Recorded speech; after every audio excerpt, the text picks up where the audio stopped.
Coming up on iOS today, Rosemary Orchard and I, Mikah Sargent, give you some ways to make sure that those photos you're taking are available to you in physical form. Stay tuned for this episode of iOS Today.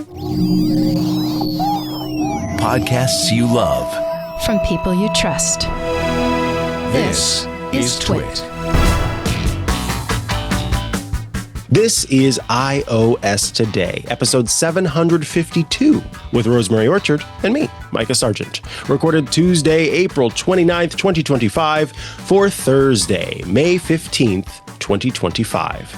Print out your photos.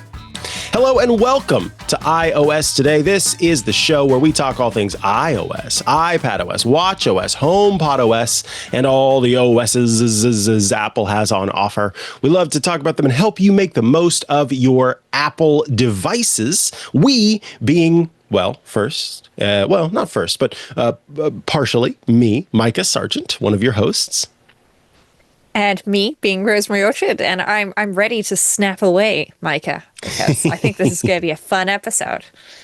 Yes, I do too. So I love the opportunity to get photos that I have taken and make them physical. And of course, if you have a printer at home, congratulations, you're one of a shrinking number of people. You are able to, get some photo paper, print those out, get them up on the wall. Fantastic. But many a person no longer has a printer at home and therefore needs to find some way of printing out their photos.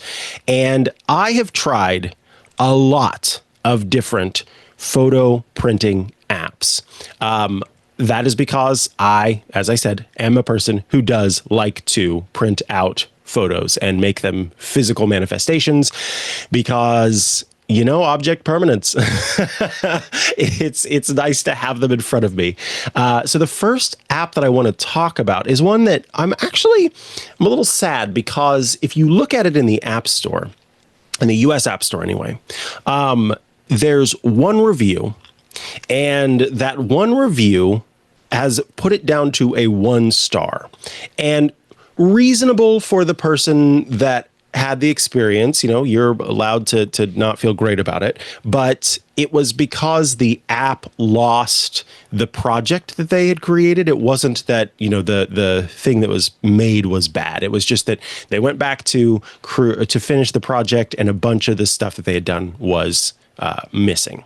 So all that's to say, bugginess that the person experienced resulted in them feeling very upset, and it wasn't the end product. And so I just want to make that clear. If you go and you go to download this app, why is Mikah recommending a 1-star app?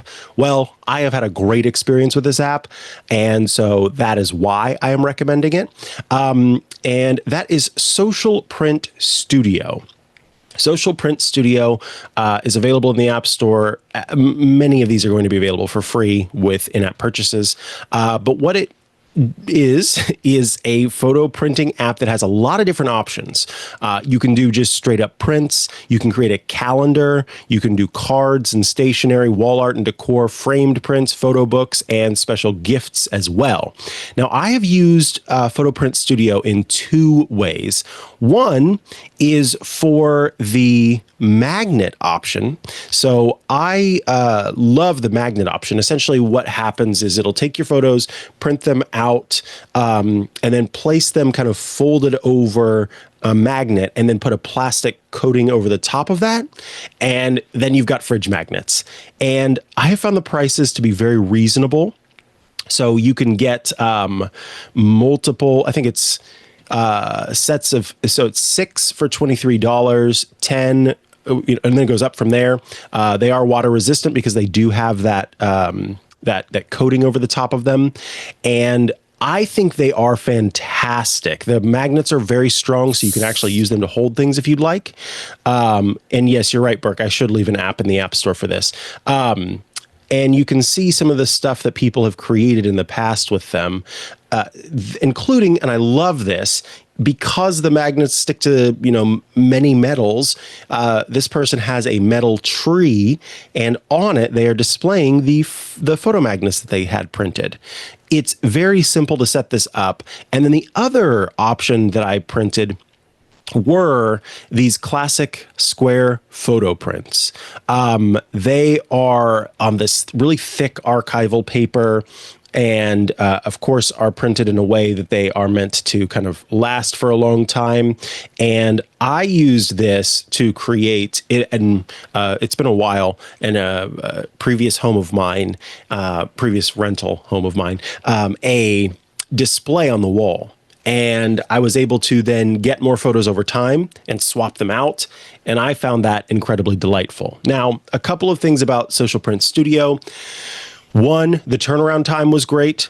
So I was very happy about that. Two, they have sales all the time. And that's the big thing. I believe that I bought the set of magnets while there was a sale going on. So if you're thinking about getting prints from this app, just know that you can kind of hang around for a little while and wait for a sale. If you turn on notifications, then you are able to very quickly,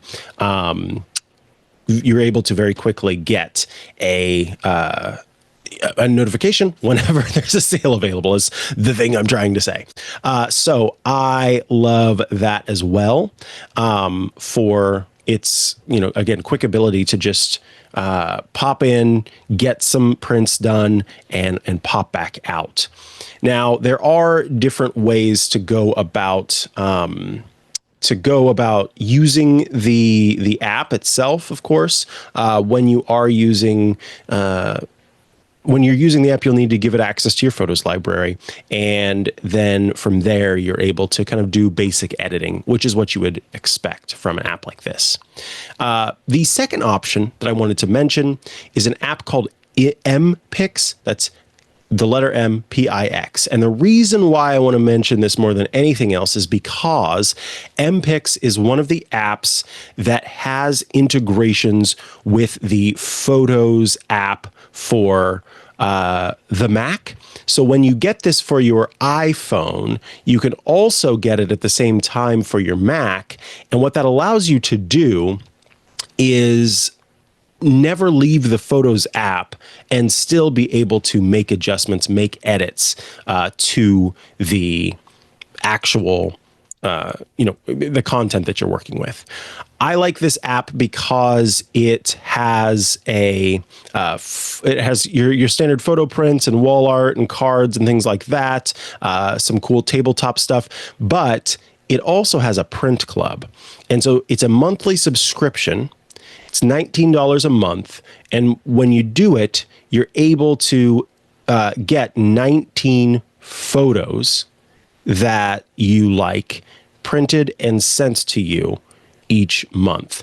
And so you'll see, if you're watching this, there's this envelope that has the month and the year, and inside of the envelope is your set of 19 photos. The 20th item in that is an actual kind of printout of all of the photos on one thing, a little sort of gallery to show you what you got printed out for that month. So that's pretty cool.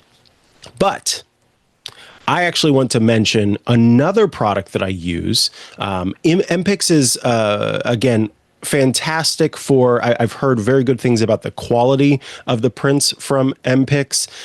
Prices are a little more expensive, but again, it's all about kind of where you want to put the money and how much you're willing to invest and what you get out of that. So that's something to bear in mind.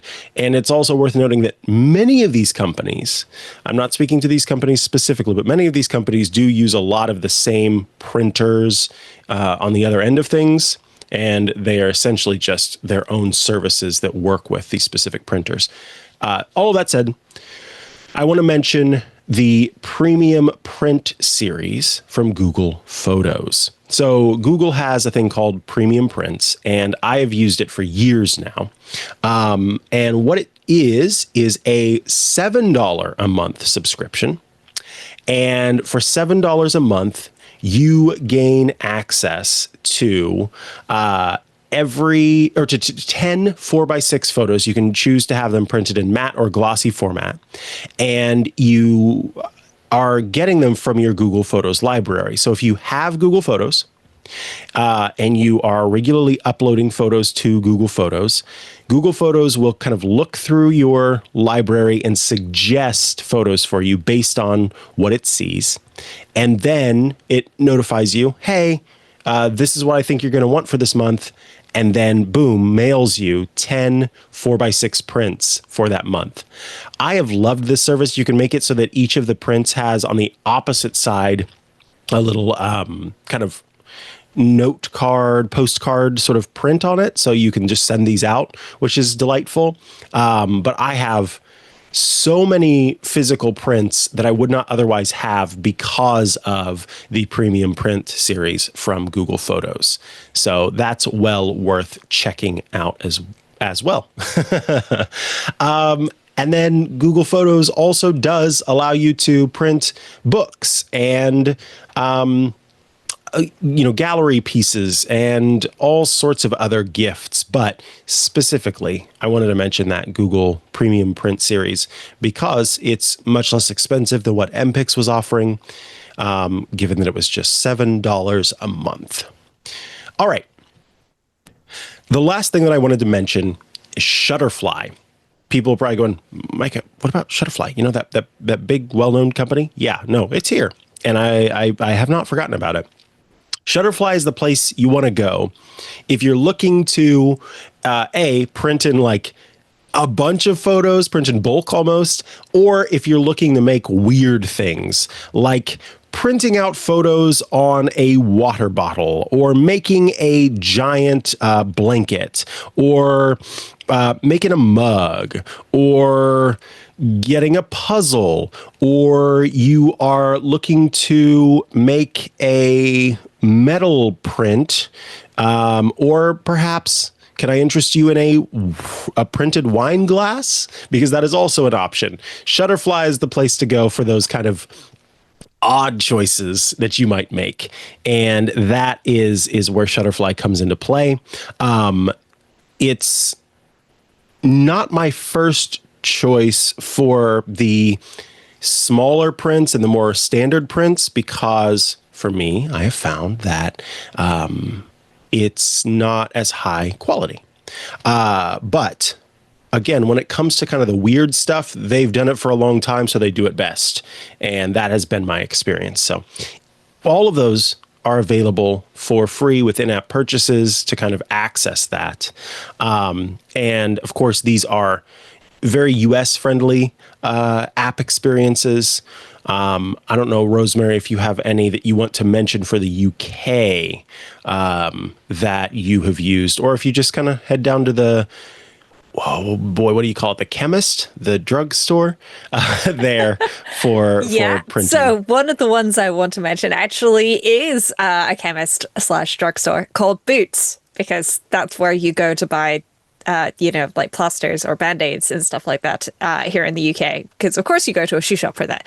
No, Boots has a photo printing app, which my family has used in the past. I'm not really a photo printing person. However, I asked my dad, and he said if he didn't have a printer, because he has his own photo printer at home, because he likes printing photos in various weird sizes for my grandmother's, then he would use Jessups. That is his go-to. They don't appear to have an app last time I checked, but they do produce decent quality prints, and they have options for printing photo books as well. Both Boots and Jessups do. So those are good options. And yeah, there's loads of options in all sorts of countries around the world, but I would definitely look for something relatively local to you, just because that way you don't have to worry about paying import tariffs on any of your things, when they get sent to you or anything like that. So yeah, Boots or Jessups here in the UK. Boots or Jessups. Boots or Jessups. So there you go. That is a look at the apps that we use to print out photos. Of course, this is always the time where I invite you, if there are apps that you love that help you print out photos that you think are great, that make, high quality prints that you're thinking, oh, wow, Mikah, you print out a lot of photos, but you're not doing it right. I want to hear about it. So let us know by getting in touch. iOS today at twit.tv is how you do so. And we would love to hear about what you think are the best methods for printing out photos from your iPhone. Well, not just photos, but wine glasses even. All right, that's that. It is time to move on. I can hear the music. It's time for Shortcuts Corner.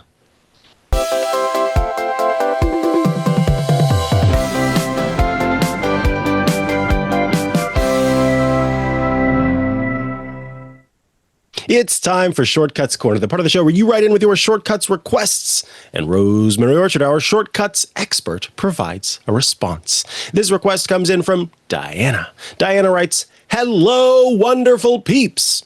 It's very Easter appropriate. Anyway, I've got a wonky shortcut request that confused AI, so I very much hope this won't be a silly request for you. I'm quite the reader with heaps of EPUBs in my iCloud. I've been trying to tackle the following. A shortcut that will identify every file in a single iCloud folder and move the last word to the front of the file title separated by a period. For example, in my iCloud folder Books, change each title in the folder as thus.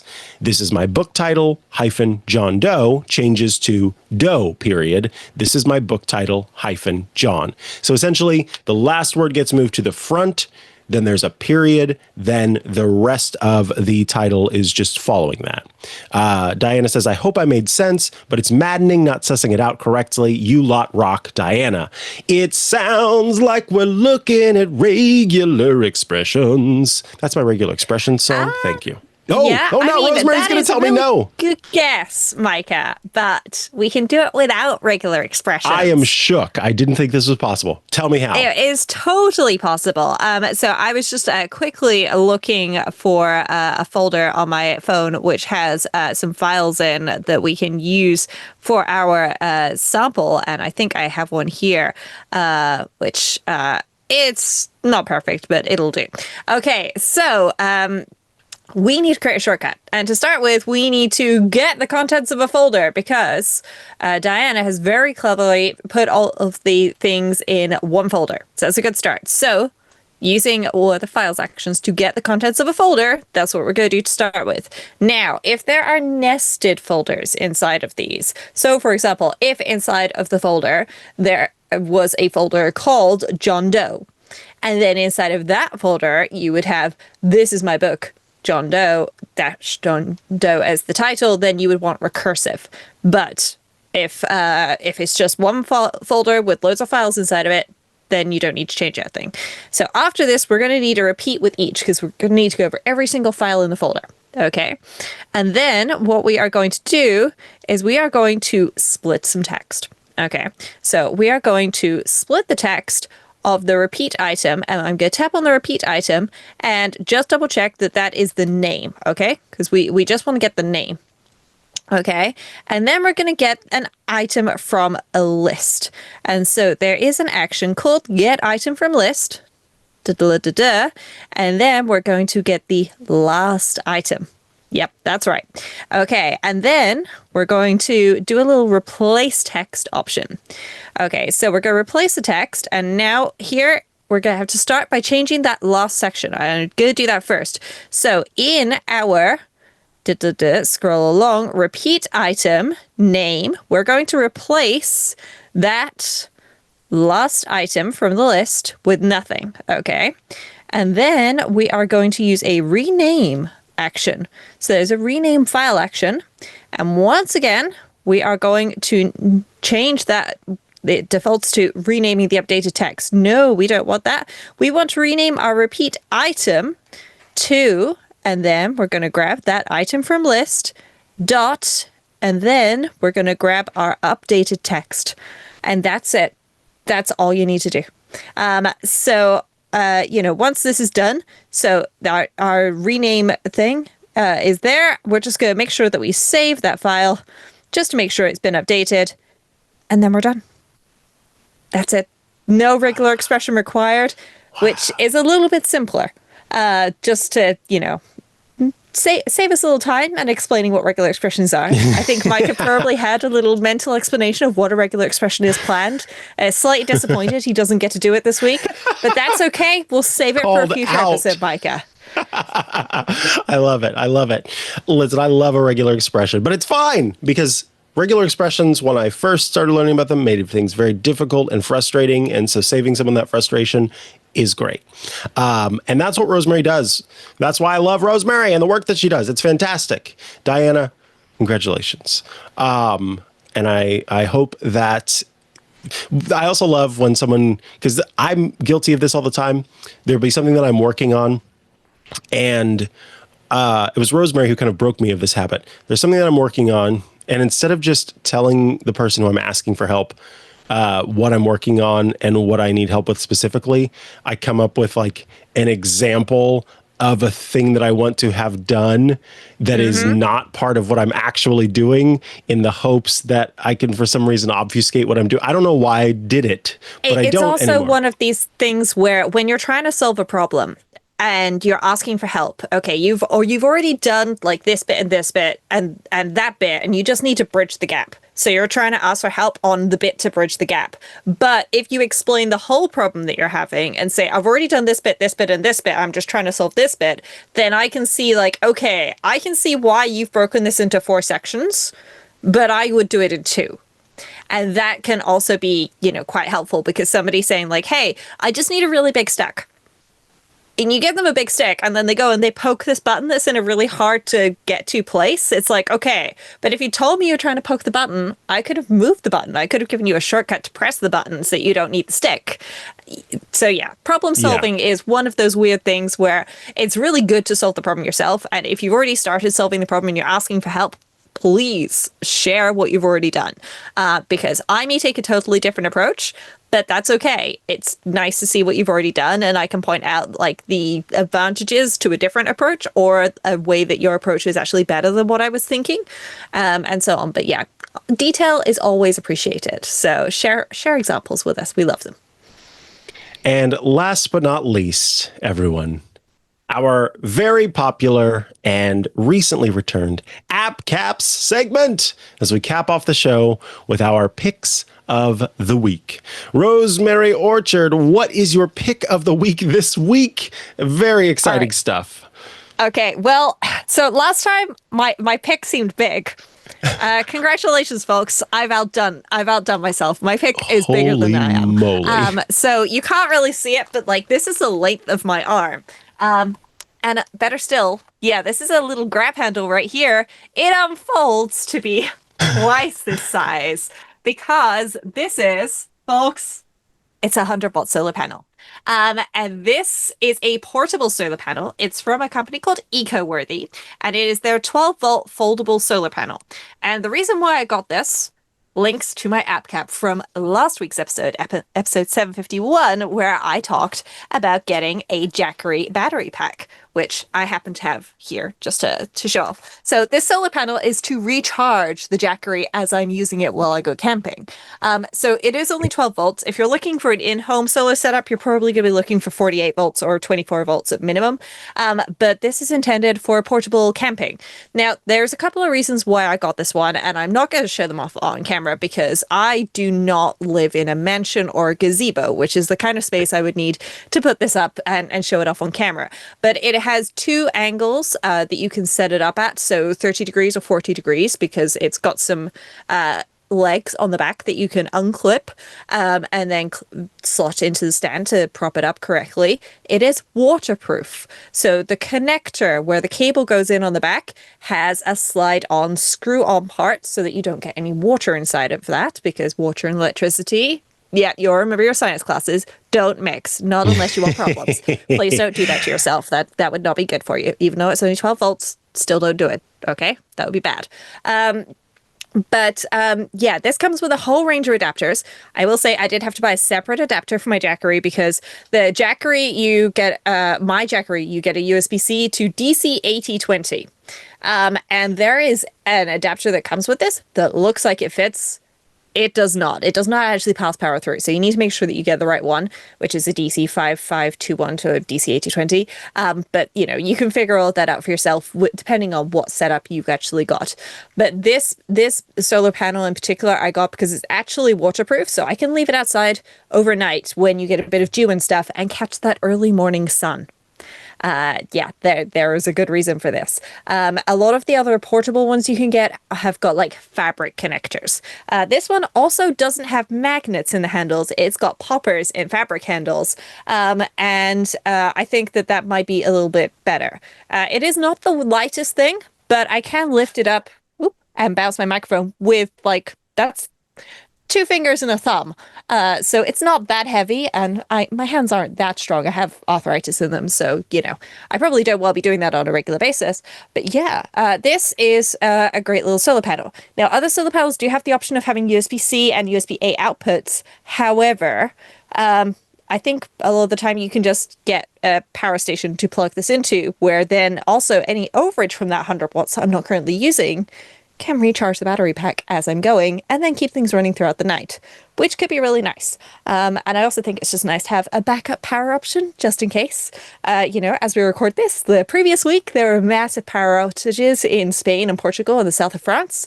Not great. And so if you have anything that you need to keep running, then you may want to investigate something like this. And this being a camping setup, it is quite small and portable.